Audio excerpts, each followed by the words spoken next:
என்னோட பேர் வெங்கடேஷ். நான் எம்ஏபி தமிழ் படிச்சிருக்கேன். என்னுடைய குடும்பம் வந்து ரொம்ப வறுமைக்கு ரொம்ப கஷ்டமான குடும்பம். ஒரு தம்பி இருக்காங்க பார்வை, எனக்குமே பிறந்தல பார்வை தெரியாது. எங்க கூட போன 3 தங்கச்சி. அப்பா அம்மா வயசு வந்து அதிகமானதுனால அவங்களாலையும் கால் வலி கை வலி எல்லாம் வந்திருக்கனால வேலைக்கு போக முடியல. ஸோ மாண்புமிகு தமிழ்நாடு பள்ளிக்கல்வித்துறை அமைச்சருடைய இந்த அன்பில் அறக்கட்டளை வேலை முகாம் வந்திருந்தோம். அப்ப வந்து மாண்புமிகு தமிழ்நாடு பள்ளிக்கல்வித்துறை அமைச்சர் அன்பில் மகேஷ் ஐயா பேசின கேட்டோம். வினைத்திட்டம் என்பது ஒருவன் மனத்திட்டம் மற்ற எல்லாம் பெற என்கிற வள்ளுவன் வாக்கிற்கு முத்தமிழறிஞர் கலைஞருடைய விளக்க உரை என்பது மற்றது எல்லாம் இருந்தும் ஒரு மனத்தில் உறுதி மட்டும் இல்லாவிட்டால் அவரது செயலிலும் உறுதி இருக்காது என்று விளக்க உரை தந்திருக்கின்றார். கேட்டதுக்கு அப்புறம் எங்களுக்கு ஒரு நம்பிக்கை வந்துச்சு. அவர்கிட்டயே நாங்க ஒரு மனு கொடுத்தோம். அதையுமே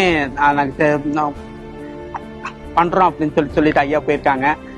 ஐயாவுக்கு என்னுடைய நன்றி.